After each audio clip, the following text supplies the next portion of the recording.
All right, everybody. Good morning. Good Sunday morning. Happy 4th. Hope you find a good way to celebrate it. And we are talking more Mariners because we have reached just about the midway point. We will be at the actual midway point in about 7 to 8 hours. So we're at the 80 game milestone. The Mariners are 38 and 42. It's been a very interesting 10 game stretch, the headline of which should be that the team is continuing to win more than they lose. It's been a relatively fruitful 10 game stretch. The team has put together some wins.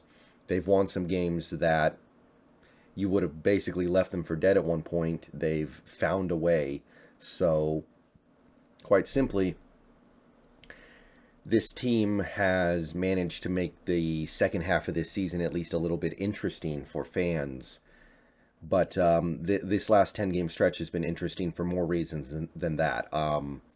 This team has lost Ty France for probably not too much longer. We don't know yet.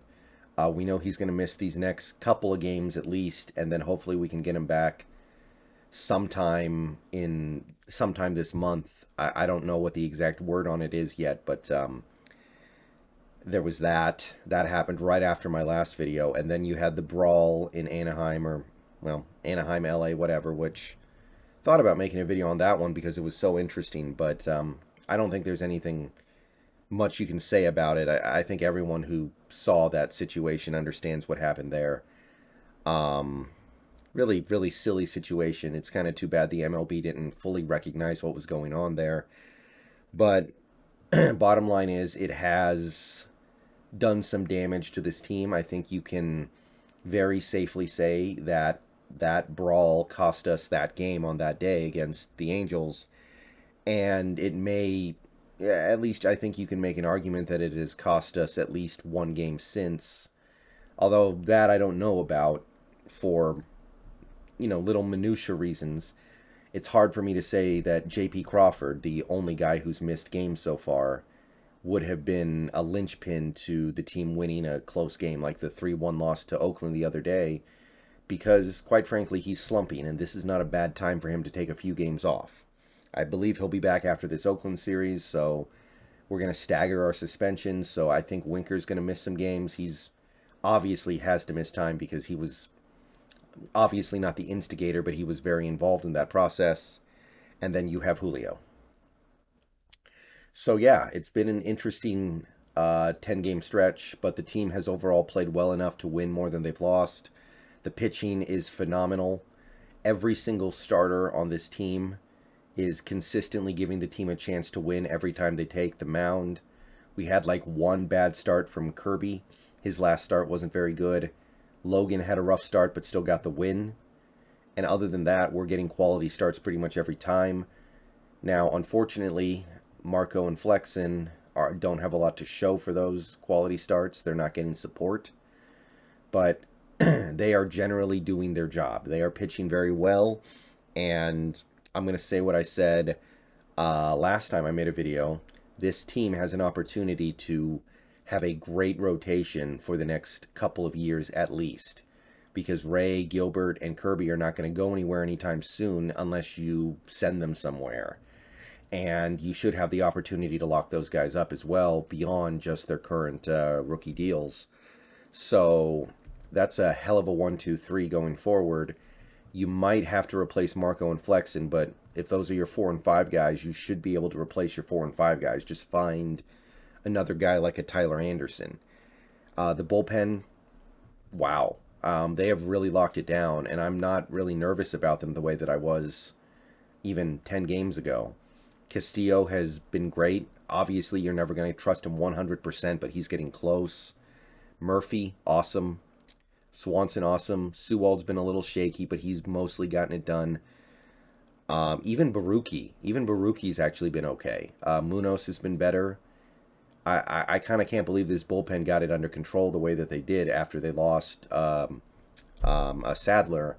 And on top of that, we're dealing with the Swanson injury. And a lot of people, myself included, were worried that Swanson wasn't going to come back the same, but so far so good. Giles, so far so good. It's a small sample size, but we actually have, I would say, a well above average, maybe even really good bullpen. So these things that I praised the team for 10 games ago are still the case. The pitching is great. The defense is great. Obviously, you lose a little something when Crawford goes out for a little bit, but it's just a few games. You lose something when you lose Ty France at first. I think I noticed a couple plays not made out there that he probably would have made, but it's the same deal. All these things are great, and the offense is just leaving you wanting. But actually, despite losing key players, this offense has gutted it out. And they're not playing great, but they're playing well enough to win with our great pitching and defense. So all I can really say right now is I'm proud of these guys, and I don't know if this season's going to go anywhere great. I don't know if this team is actually going to make a playoff run. I don't know what we're going to do in the second half of the season. Like, it could get rough. After this Oakland game today, we're going to, like, San Diego and Toronto. Those teams could smack us around, absolutely, and we could come out of this next 10-game stretch like, oh, well, so much for that. But this team has done some stuff to endear them to me, and I think I'm going to end up having a pretty positive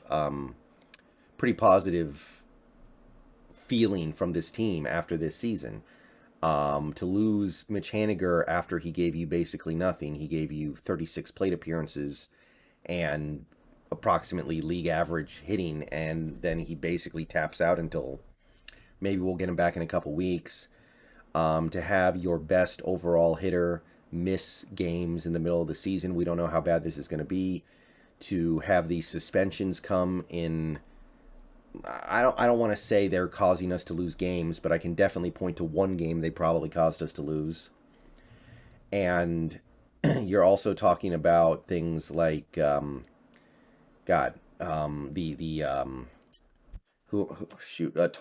even, and I know Torrens is not playing well, but him getting hurt, it doesn't help. Trammell now hurt. I don't think he'll miss a ton of time, but he's going to miss some time, and he was actually playing well.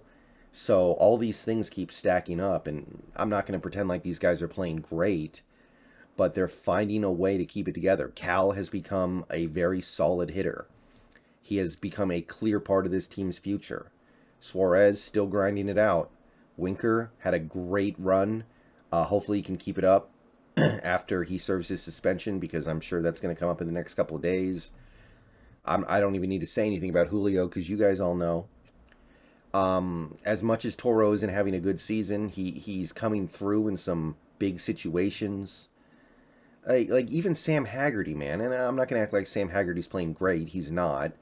But he's helping hold this fort together. And I am definitely growing kind of fond of this team, even though the results they end up producing might not be what we wanted, because they are fighting and they're finding ways to win games despite all these things going against them. They're legitimately at the moment missing many, maybe, I don't want to say all of their best players, but many of their best, best hitters. They're missing many of them, and I know Crawford's slumping, but he's still one of the best bats on this team.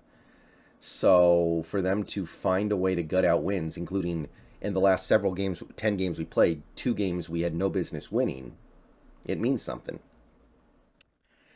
So that's really all I can say about this team. I am in some Mariners Facebook groups. I look at what, I try to keep my finger on the pulse of the fan base, see what they're thinking, see how they're feeling. And I want to talk about something that I kind of avoided in my last video because that was when things were reaching a fever pitch. But if your solution to this team disappointing a little bit so far this season is get rid of Cervais and Dipoto, or Service, excuse me. I keep pronouncing it Cervais, it's Service. You guys, I'm sorry, but you need to find another solution. Both those guys just got extended last year.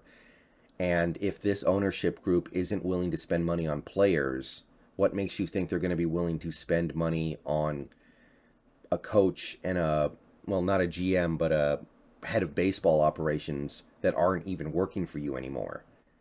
It's it's very, very small, the odds that those guys are moved on from. And beyond that, I don't know what you want those guys to do. I see all the people, I see like 5 Facebook posts a day, like fire Scott, fire Jerry. First of all, again, it's not happening, so find another solution to what's going on.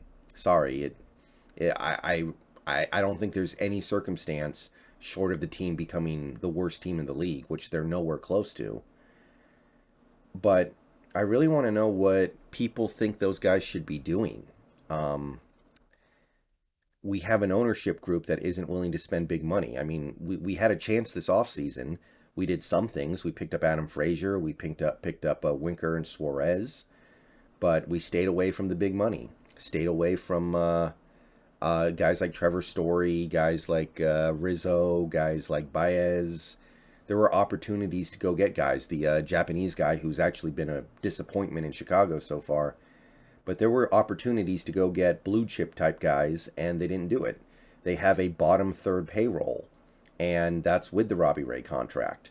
So I don't know how you expect Jerry Dipoto to build a great team when he's not got the money, and I don't know what Service is supposed to do with the players that he's been given when your big offseason acquisitions are guys like Adam Frazier, who, I mean, come on, and Winker, who is playing better lately, and he's getting it together, but was miserable to start the season.